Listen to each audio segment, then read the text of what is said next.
Buenas tardes, vamos a exponerles sobre los pulmones. Es un proyecto de investigación de la Universidad Autónoma de Durango, Campus Zacatecas, Escuela de Medicina. Estos son los integrantes de la línea de investigación, pero para que no se haga tan larga, vamos a exponer dos de cada semestre. Para iniciar con la topografía de los pulmones, están situados en la cavidad torácica, envueltos por las pleuras. Inferiormente están separados de la cavidad abdominal por el músculo diafragmático y ambos pulmones están separados entre sí por vísceras situadas en el mediastino torácico.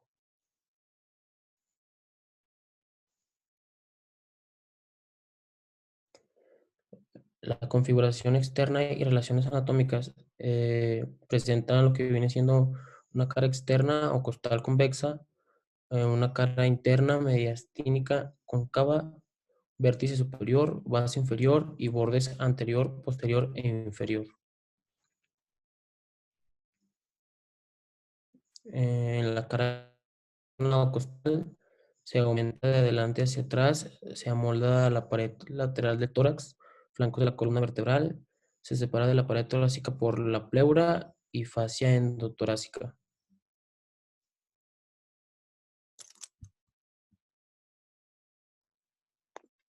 También está la cara interna o mediastínica, que es ligeramente cóncava y en ella podemos encontrar el hilio pulmonar, que es la zona del pulmón a través de la cual penetran o salen los elementos del pedículo pulmonar.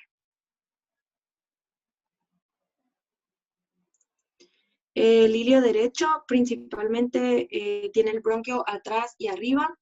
Las venas bronquiales posteriores están detrás del bronquio, la arteria pulmonar, la arteria bronquial y las venas bronquiales inferiores, así como las venas pulmonares.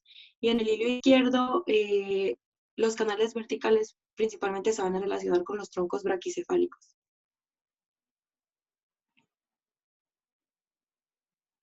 Y el vértice se va a relacionar con la depresión de la primera costilla y con algunos órganos que se encuentren en la base del cuello.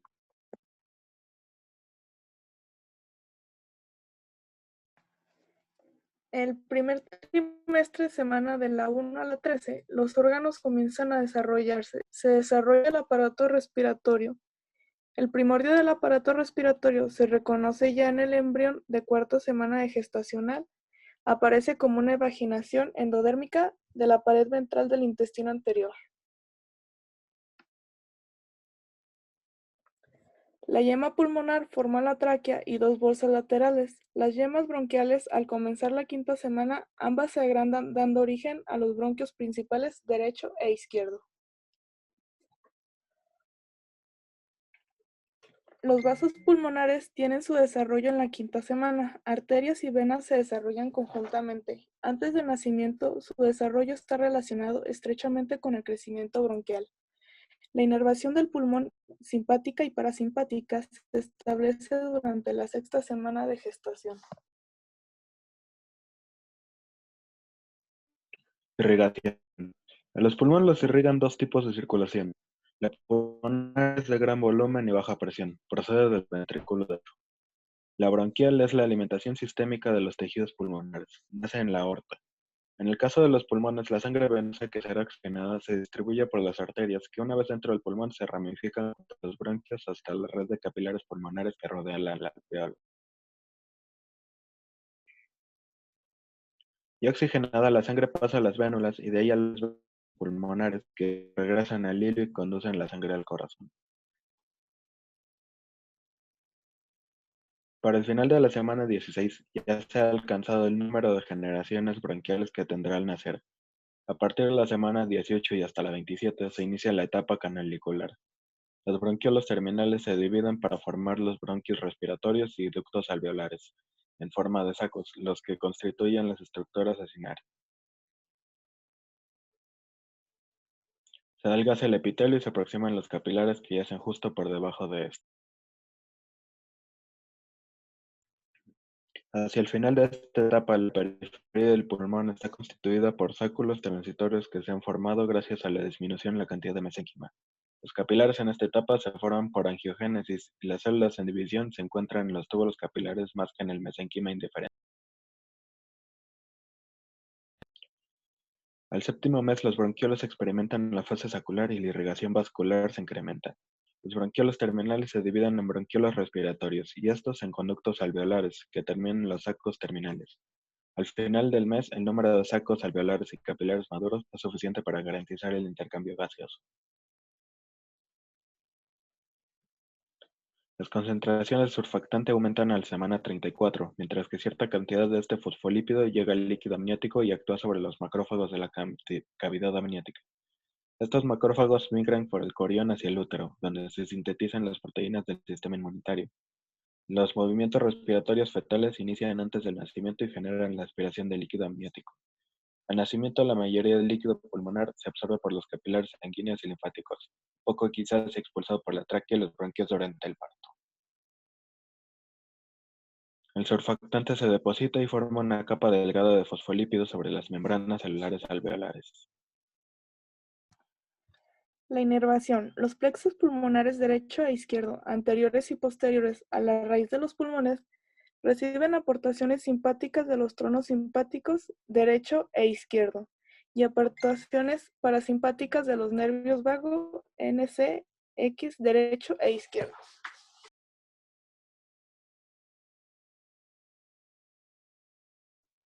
Ambos pulmones están recubiertos por una capa de células mesoteliales, la pleura visceral, que a nivel del ilio o raíz forma la pleura parietal.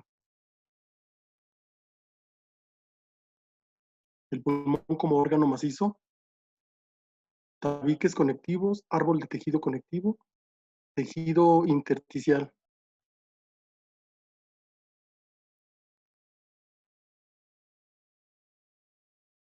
Los bronquiolos intrapulmonares. Los cartílagos se forman en forma de placas irregulares.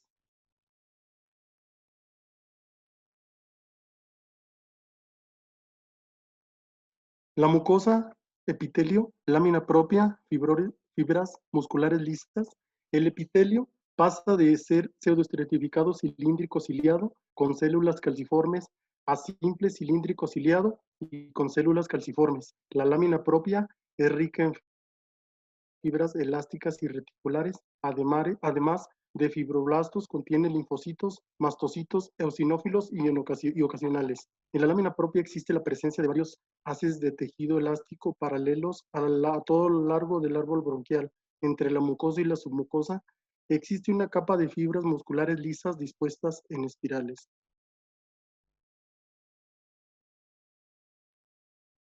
La submucosa constituida por tejido conectivo con abundantes glándulas. Los espacios entre los cartílagos están llenos de tejido conectivo colágeno que continúa con pericondio. Los cartílagos están unidos por las fibras elásticas gruesas.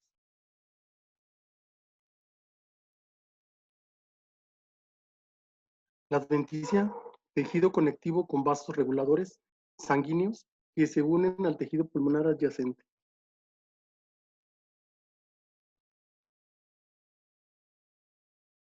Diferencia bronquio extrapulmonar en su parte posterior elástica, en la mucosa y submucosa.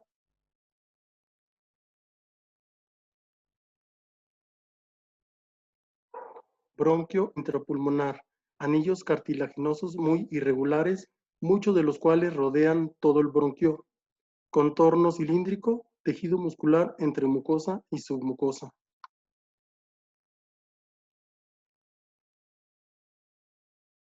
Los bronquiolos, epitelio que va de cilíndrico simple ciliado, con algunas células calciformes, hasta cúbico alto ciliado, con células calciformes en las ramas menores.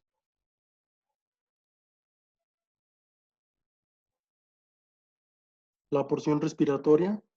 La pared de ellos se caracteriza generalmente por presentar un epitelio bajo y alveolos, es decir, pequeñas evaginaciones de paredes delgadas capaces de realizar intercambio gaseoso. Los bronquiolos respiratorios de primer orden son aquellos cuyo epitelio es cilíndrico bajo o cúbico con cilios y sin células calciformes y escasos alveolos en su pared.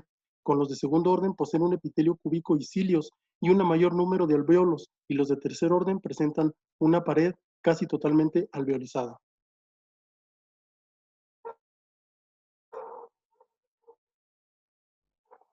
Los alvéolos comparten la misma pared con dos alvéolos vecinos. La superficie interna de los alvéolos está revestida por dos tipos fundamentales de células, alveolares planas y alveolares grandes. Las células alveolares epiteliales planas, denominadas también miomocitos tipo 1, las células alveolares pequeñas o células pulmonares epiteliales se extienden sobre la membrana basal. Los espacios aéreos terminales del sistema respiratorio y estas estructuras ocurren en intercambio gaseoso entre el aire y la sangre. En cada pulmón adulto ocurre entre 150 y 200 millones de alvéolos.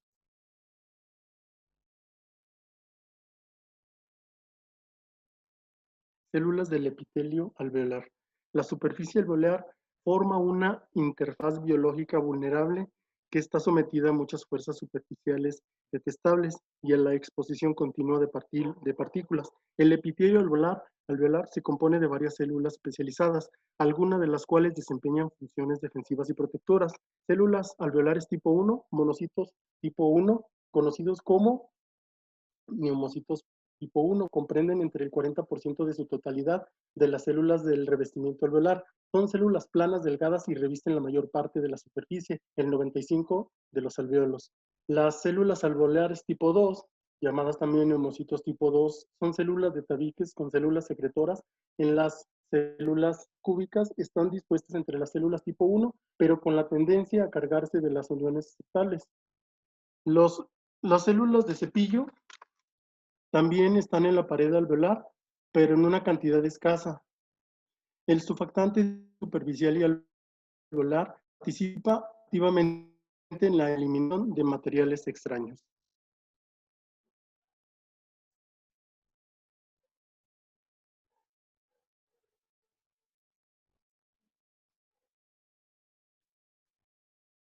Y la atención,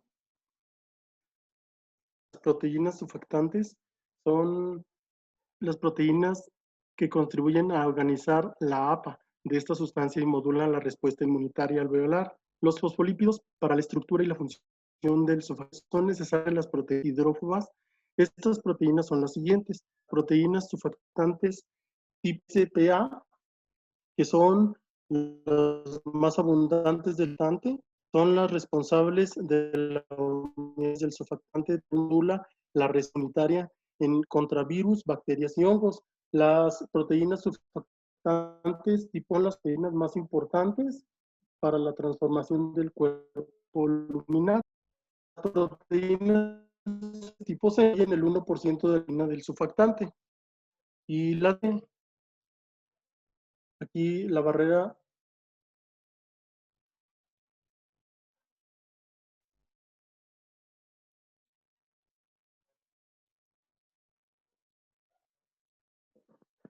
Vamos a tener 4 funciones de la respiración. En la primera vamos a tener la ventilación pulmonar, la cual se refiere al flujo de entrada y salida de aire entre la atmósfera y los alvéolos pulmonares. Como número 2 va a ser la difusión de oxígeno y de dióxido de carbono entre los alvéolos y la sangre. La 3 es el transporte de oxígeno y dióxido de carbono en la sangre y los líquidos corporales. Y por último, la regulación de la ventilación.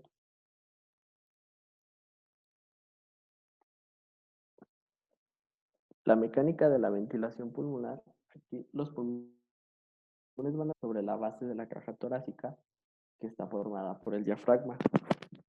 Los pulmones se expanden y se contraen de dos maneras. Una va a ser por movimiento diafragmático y otra por movimiento costal.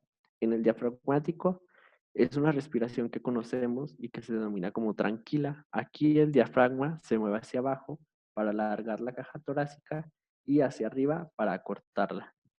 Mientras que el movimiento costal es una respiración forzada. Aquí la elevación y el descenso para aumentar o reducir el diámetro anteroposterior.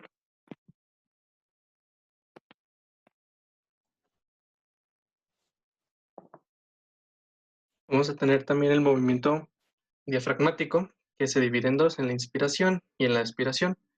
La inspiración es un proceso activo que dura alrededor de 2 segundos. Va a tener como contracción diafragmática que se dirige hacia abajo para alargar la caja torácica. Y la expiración va a ser un proceso pasivo que dura alrededor de 3 segundos, donde el diafragma se va a relajar y la caja torácica se va a cortar. Vamos a tener también el movimiento costal, que este ya es sobre los músculos, que vamos a tener los músculos que elevan la caja torácica, van a ser 4, los inspiratorios, los intercostales externos, el esternocleidomastoideo, los serratos anteriores y los escalenos. Y los músculos expiratorios van a ser intercostales internos, rectos abdominales, los 2 oblicuos, tanto mayor y el menor, y los transversos torácicos.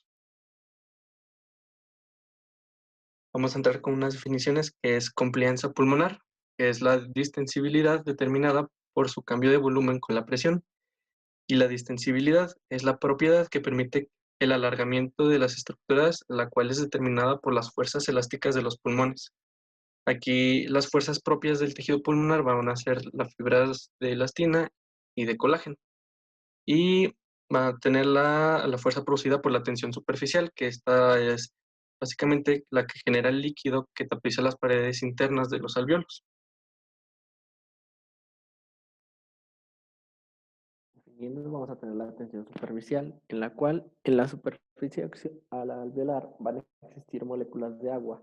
Estas van a estar unidas a la membrana alveolar, las cuales van a generar una tensión que va a producir una atracción entre sí. Esto es con la finalidad de poder expulsar el aire alveolar. Esto va a ser generado por un 33% de fibras de elastina y fibras de colágeno y en un 66% por las moléculas de agua. A mayor tensión superficial habrá una mayor tendencia al colapso.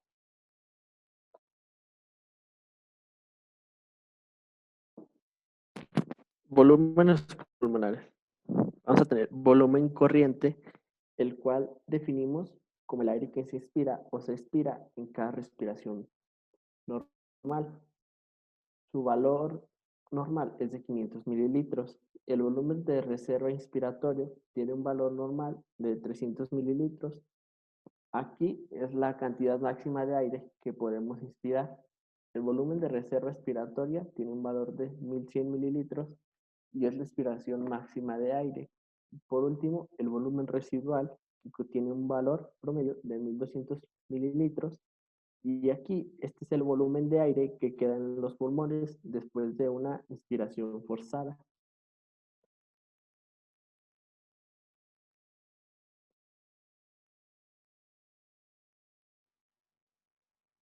Bueno, vamos a tener las capacidades pulmonares, las cuales se van a obtener de la suma de los volúmenes pulmonares y de algunas capacidades. Primeramente, vamos a tener la capacidad inspiratoria, que tiene un valor normal de 3.500 mililitros. Este valor se va a obtener del volumen corriente, que son 500 mililitros, más la suma del volumen de reserva inspiratoria, que son 3.000 mililitros. Esta va a ser la capacidad máxima que se puede inspirar. La capacidad residual o funcional tiene un valor normal de 300 mililitros, el cual se va a obtener de la suma del volumen de reserva expiratoria de 1100 mililitros y el volumen residual de 1200 mililitros. Aquí va a ser la cantidad de aire que dan los pulmones al final de una expiración normal. Vamos a tener la capacidad vital, que tiene un valor aproximado de 4600 mililitros, que se va a obtener del volumen de reserva inspiratoria, volumen corriente y el volumen de reserva expiratoria. Y por último, vamos a tener el volumen pulmonar total, que tiene un valor de 5800 mililitros, que se obtiene por la suma de la capacidad vital, que corresponde a 4600 mililitros, más el volumen residual, que es de 1200 mililitros. Bueno, vamos a tener la limpieza de las vías aéreas, que están formadas por células epiteliales cilíndricas pseudoestratificadas de 2 tipos. Están las células ciliadas y las células caliciformes. Esto nos va a provocar un reflujo tusígeno, que es la tos, y también el estornudo. Vamos a tener flujo sanguíneo pulmonar, que como está en la imagen, a la derecha tenemos un alvéolo que está menos oxigenado, por lo tanto, va a haber una vasoconstricción y va a haber un menor flujo sanguíneo. En la parte de la izquierda va a tener un alvéolo mayor oxígeno, que va a tener un mayor flujo sanguíneo y va a ser una vasodilatación. Las zonas pulmonares con hipoxia, como el del lado de la derecha, genera vasoconstricción, lo que ocasiona que la sangre sea dirigida a zonas con mayor oxigenación para una mejor hematosis. Las zonas de flujo sanguíneo pulmonar están determinadas por dos, la presión capilar pulmonar y la presión de aire alveolar. La presión capilar pulmonar está generada por una fuerza que mantiene los capilares distendidos o abiertos, y la presión de aire alveolar va a generar una fuerza que mantiene los capilares comprimidos o cerrados. Entonces, siempre que la presión de aire alveolar sea mayor que la presión capilar pulmonar, estos van a estar sin flujo, como el lado de la derecha de la imagen. Y si la presión capilar pulmonar es mayor a la presión de aire alveolar, el flujo será continuo en los capilares, como en la imagen izquierda.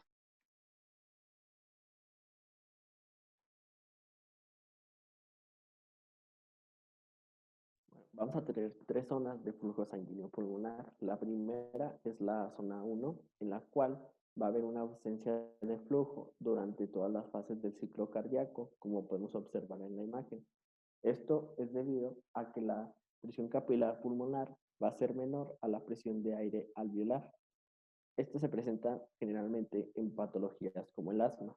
Vamos a tener la zona 2, que aquí el flujo sanguíneo es intermitente. Durante la sístole, la presión capilar pulmonar va a ser mayor a la presión de aire alveolar. Más sin embargo, en la diástole sucede todo lo contrario. La presión de aire alveolar va a superar a la presión capilar pulmonar, y este se va a dar principalmente en el ápex pulmonar. Y por último, vamos a tener la zona 3. Aquí, tanto en la sístole como en la diástole, la presión capilar pulmonar va a ser alta. El flujo sanguíneo será continuo porque siempre va a superar a la presión de aire alveolar. Bueno, el intercambio gaseoso o hematosis es un intercambio gaseoso de oxígeno de los alvéolos a la sangre y el paso de dióxido de carbono de la sangre a los alvéolos, como se observa en la imagen. Este se va a realizar por difusión debido al gradiente de concentración. La membrana respiratoria va a medir 0.6 micrómetros, va a tener una capacidad de difusión de oxígeno de 21 mililitros sobre minuto, pero en el ejercicio puede aumentar hasta 65 mililitros sobre minuto. El dióxido de carbono es de 400 a 500 mililitros sobre minuto, y de igual manera en el ejercicio puede aumentar hasta 1200 mililitros. Este va a estar recubierta por varias capas, que va a ser líquido y surfactante, epitelio alveolar, membrana basal epitelial, espacio intersticial, membrana basal capilar y endotelio capilar. Hay que recalcar que el grosor de la membrana va a determinar la velocidad de difusión de gases, es decir, si aumenta el grosor de la membrana, será más lenta la difusión. Vamos a tener también las alteraciones del coeficiente VK, que la V es la ventilación pulmonar y la K es la Q, es la perfusión sanguínea o el flujo sanguíneo. Entonces, la ventilación pulmonar y la perfusión sanguínea es igual a 0, es un shunt alveolar. Como vemos en la imagen al lado izquierdo, el alveolo no está ventilado, pero sí se encuentra perfundido. O sea, al alveolo no le llega el aire, está tapado, pero sí hay sangre. Si el BQ está entre más 0 y menos de 0.8, se hablará solo de que está disminuido, pero que es un valor normal. Si se encuentra infinito, se refiere a espacio muerte alveolar. Es cuando el alveolo está ventilado, pero no se encuentra perfundido. Aquí quiere decir que el alveolo sí le llega oxígeno, pero está tapada alguna arteria, alguna vena, que no deje hacer la hematosis.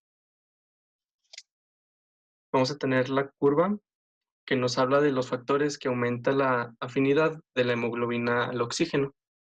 Los factores que disminuyen la afinidad de hemoglobina al oxígeno Si la curva se desplaza hacia la derecha, indica que el oxígeno tendrá una tendencia a salir de la hemoglobina y dirigirse a los tejidos, y tendrá una menos afinidad a otros tejidos. Aquí se habla, por ejemplo, en el ejercicio, va a tener que la hemoglobina ir al músculo para que pueda tener más oxígeno, esa zona.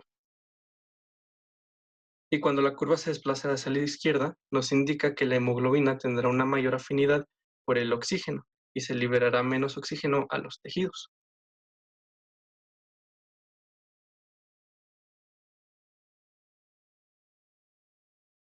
La regulación de la respiración es un proceso mixto, el cual es tanto voluntario como involuntario, y este va a tener como objetivo mantener niveles óptimos de oxígeno y dióxido de carbono, y su regulación es dada por centros nerviosos como la corteza tallo encefálico y quimiorreceptores, tanto centrales como periféricos.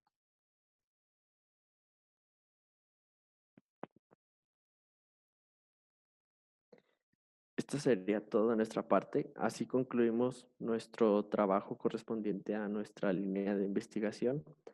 Esperemos que sea de su agrado y muchas gracias por observar.